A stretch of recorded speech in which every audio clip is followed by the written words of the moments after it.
Este é o momento mais importante do curso. É quando nós vamos aprender o que seja o espelhamento, gente. Que nós já demos umas pinceladas.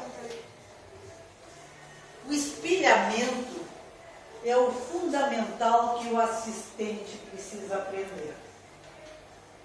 É mostrar ao assistido com as próprias palavras que ele usou o quanto ele mesmo pode se modificar. Então nós vamos dar uma espécie de ânimo àquela pessoa que está ali, dizendo com as mesmas palavras que ele utilizou, o que ele pode se modificar, utilizando então o espelhamento, como se fosse um espelho na frente dele. O fundamental do assistente é que se possa colocar este espelho frente à pessoa, dizendo que a pessoa tem capacidade para se modificar para melhor. Não dizer capacidade para se modificar, não. Capacidade para ultrapassar aquele momento que estava vivendo. Isto se chama espelhamento. É a devolução do material psíquico que o assistido examina a si mesmo e reconhece que deve mudar, tomando conhecimento da sua realidade psíquica. Pelo espelhamento, o entrevistador vê que está liderando o entrevistado. Esta liderança se dá 7% pela palavra, 38% pelo tom de voz, velocidade e volume, e 55% pela linguagem corporal, gestos, expressões, etc. Importante é o tom de voz, de ternura, evangelicamente falando ao assistir. Então, utilizando aquela mesma palavra que ele utilizou, mostrar o quanto ele pode, o quanto ele é capaz de ir avante. E desta maneira, pelo espelhamento, fazer com que ele se modifique para melhor. Até aí tudo ok? Certo?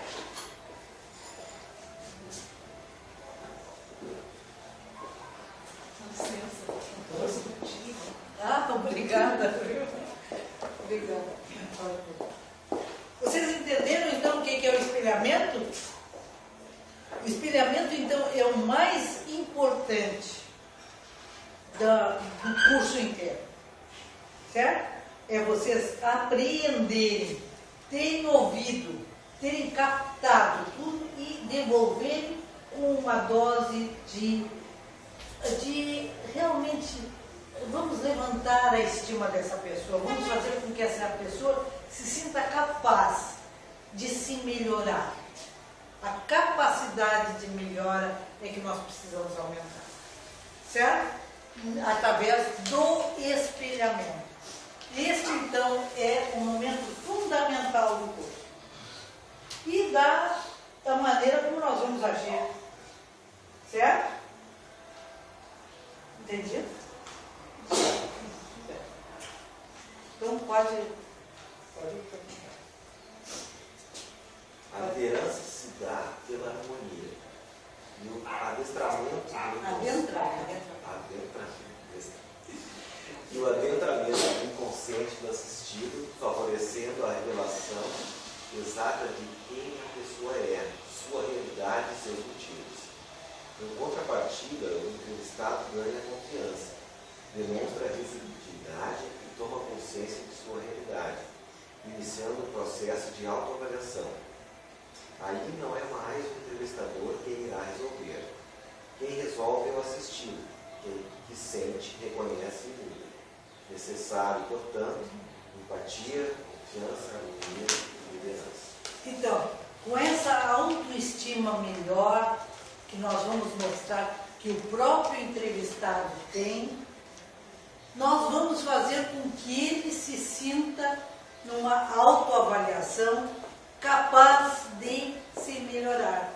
E dessa maneira nós vamos fazer com que essa pessoa se modifique. Dessa maneira, nós vamos fazer com que a pessoa se sinta fortalecido para, respondendo aos momentos em que está vivendo, poder continuar. E isso se dá através dessa chamada liderança, que é nós podermos ouvir e responder com as próprias palavras da pessoa algo que ela pode utilizar no dia a dia e se melhorar. Certo? Ainda recomendações. Pode. Seleção de informações. Descrição. Descrição. Confidencialidade. Triagem, saber ouvir. Aceitação, harmonia. Quando o entrevistador conseguir repetir com as suas palavras o que o entrevistado disse e descrever os sentimentos expressos, então, efetivamente, existe uma grande probabilidade de que o entrevistador tenha ouvido e compreendido o entrevistado. Não esquecer nunca de alertar que, caso o atendido esteja fazendo tratamento médico, sob hipótese alguma deve abandonar o tratamento médico pelo tratamento espiritual. Isso é muito importante, gente. Nós não podemos dizer para o entrevistado que ele deixe tudo quanto é medicação, que ele vai se melhorar assim. Não. Nós precisamos mostrar que nós somos corpo e espírito e que o corpo precisa de medicação. Se o médico está mandando tomar remédio, vamos continuar com essa medicação e também acrescentar o tratamento espiritual. Certo? Então nós vamos ver todas essas recomendações, seleção de informações, descrição, não vamos passar pela vizinhança contando cada coisa que acontece, confidencialidade, triagem, começar a ver o que nós podemos fazer com aquela pessoa para que ela possa fazer um tratamento espiritual na nossa casa, saber ouvir, aceitação, harmonia. E repetindo aquilo que, com as próprias palavras do entrevistado disse, nós vamos, através do espelhamento, fazer com que ele se melhore. Certo? E aí nós vamos fazer um encaminhamento. Com a ajuda dos mecanismos e instrumentos da doutrina, esclarecendo e consolando, e, através do conhecimento que o assistente tem das atividades do centro espírita, orientar e encaminhar o assistido a algum trabalho que necessite, adequando a necessidade e possibilidade do assistido. Palestras públicas, estudo, passe, cursos, atividades da casa, dias, horários, prece, sigilo, não prometer cura, auxílio espiritual. Nunca podemos prometer cura nenhuma. Se nós formos prometer cura, nós estaremos fazendo com que haja como que um mistério.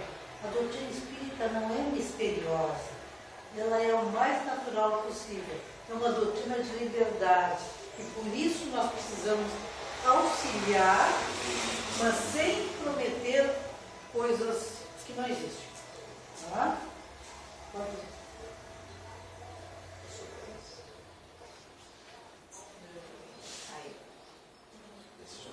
Esse já foi.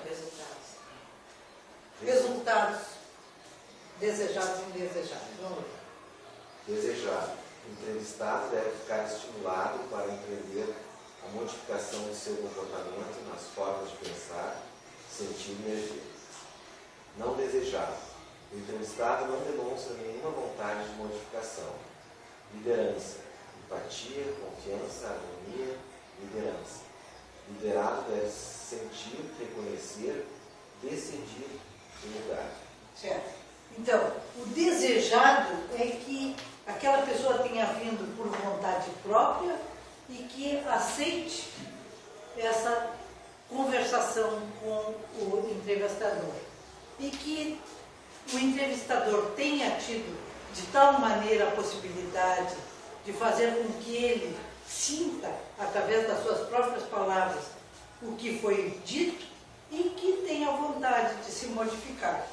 E o não desejável é que Aquela pessoa que já veio sem vontade, contrariada, ela não vai conseguir fazer nada. Tá? E aí nós vamos ver a pena de morte, o aborto e a DPF 54. Certo? Então, o que nós vamos ver aí? Nós vamos ver o que também nós já estávamos planejando desde o princípio. Este curso nós colocamos de tal maneira que também estivesse cumulando a valorização da vida. Acima de tudo, poder passar às pessoas que chegam para nós o aspecto da valorização da vida. E todos nós aqui estamos para nos melhorar e para utilizar os momentos que nós vivemos para algo melhor. Não só para a gente dizer, eu estou com muito problema, eu estou muito triste. Nada disso. Vamos ver o que nós podemos fazer a mais.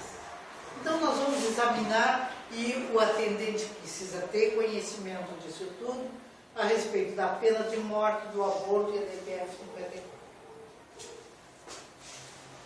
Então, quem é que quer ler para deixar ele um pouquinho descansado? Quer ler? Pena de morte é expiação ou castigo estabelecido por lei, imposto como repressão ou reprimenda ao ato delituoso cometido. Existindo um crime a reparar, não se pode cometer outro crime. Em nossa legislação não temos a pena de morte, também chamada de pena capital. A pergunta: a pena de morte não se justificaria para criminosos que cometeram crimes hediondos? Divaldo respondeu: de maneira nenhuma. O delinquente que atinge este grau de desequilíbrio é um psicopata. Não podemos matar um doente. Um crime cometido por um psicopata não justifica que eu pratique outro crime. O criminoso é alguém que perdeu a direção de si mesmo. Deve ficar confinado e, se possível, se deve fazer que ele examine seu ato. A pena de morte atesta o ódio contra o criminoso, e não o dever e o direito de minimizar sua culpa e reedificá-lo para que ele venha a ressarcir a dívida com a sociedade. A sociedade deveria tornar-se mais justa. Vocês concordam com isso? Eu acho que um crime não justifica outro crime, porque aí a sociedade inteira vai cometer outro crime, não é?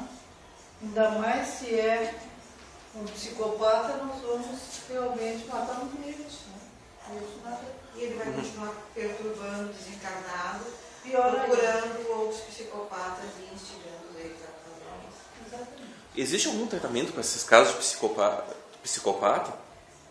Existe algum tratamento, alguma coisa que possa ser feito? Dizem que existe através do hospital judicial, que é o local onde deve ser assistido, né? Agora, dificilmente nós temos isso. E principalmente há uma outra coisa. A partir da Constituição de 88, eu não sei se a gente se deu conta disso, passou a existir o familismo. Não sei se alguma vez eu já falei sobre o familismo. Familismo é retirar das casas de saúde, principalmente de casas de saúde mental, as pessoas que precisam ficar em atendimento constante. E isso faz com que haja uma responsabilidade maior da família.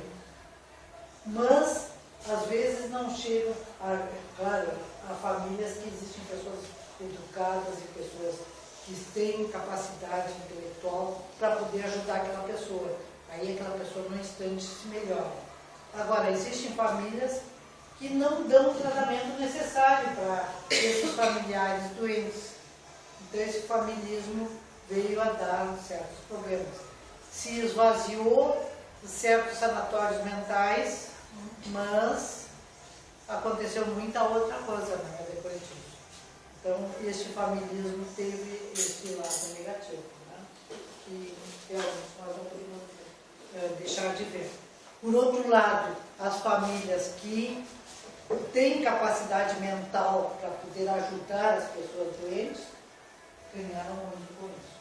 Porque tratam de tal maneira a pessoa doente que conseguem fazer com que essa pessoa se melhore. São os manicômios judiciais que tratam desse delinquente, né? Que às vezes deixam a desejar. Quanto ao aborto, pode ler. Aborto. Expulsão prematura do feto ou embrião antes do tempo do parto. Se por meios violentos, crime punível. Artigos 124 a 127, Código Penal. Aborto provocado. Entretanto, mesmo provocado, o aborto não se apresenta crime.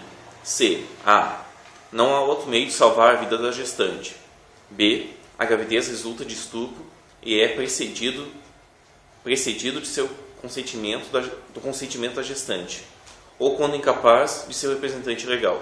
Então, isso aqui é o que está na lei, no Código Penal. No Código Penal, do artigo 124 a 127, o aborto é aquela expulsão prematura do feto ou do embrião, antes do tempo do parto.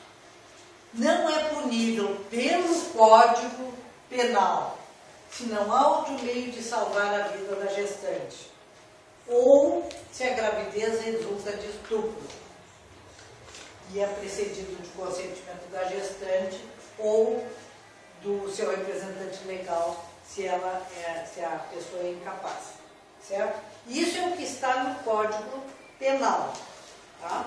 Mas nós vamos ver outra coisa. Conforme o Espiritismo, o aborto é aceito somente em 2 momentos, na gravidez ectópica e na eclâmpsia. O que é gravidez ectópica?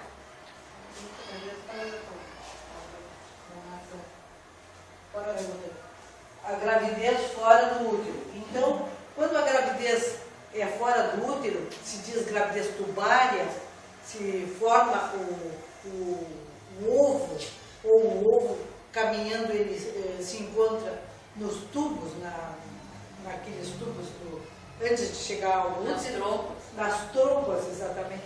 Então, vai ser de tal maneira, começa a crescer e vai ser de tal maneira que vai romper e vai dar uma hemorragia tamanha que a pessoa morre.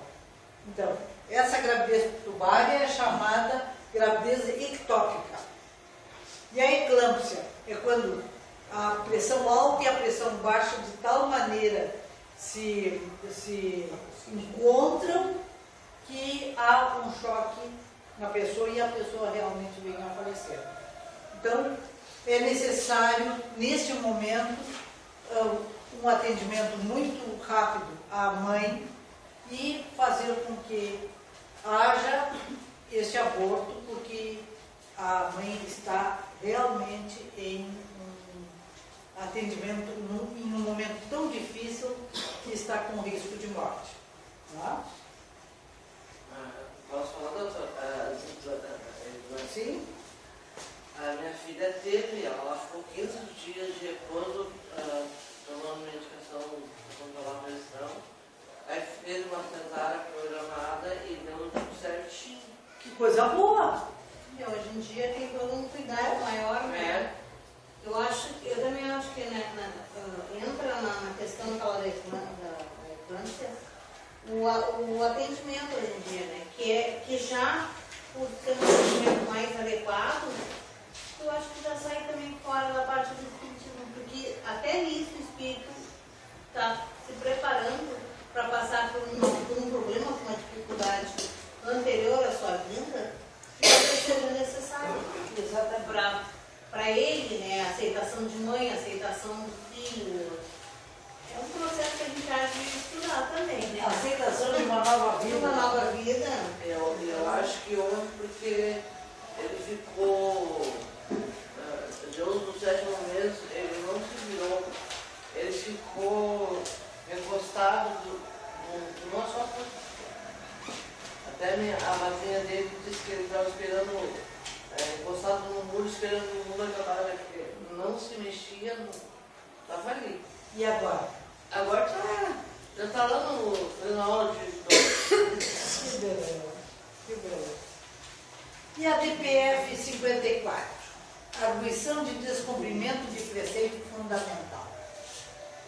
Em 2004, operadores da saúde, quer dizer, médicos, enfermeiros e cuidadores, entraram com um pedido perante o Supremo, que somente foi julgado em 2012, quando foi examinada a possibilidade do aborto do anencefalo, sem ordem jurídica. Então, depois disso, houve a resolução do Conselho Federal de Medicina, 1989, de 2012. Então, nós vamos examinar isso, eu não sei se é aí, pode passar. Então, essa aí é a bibliografia, e nós vamos passar para o outro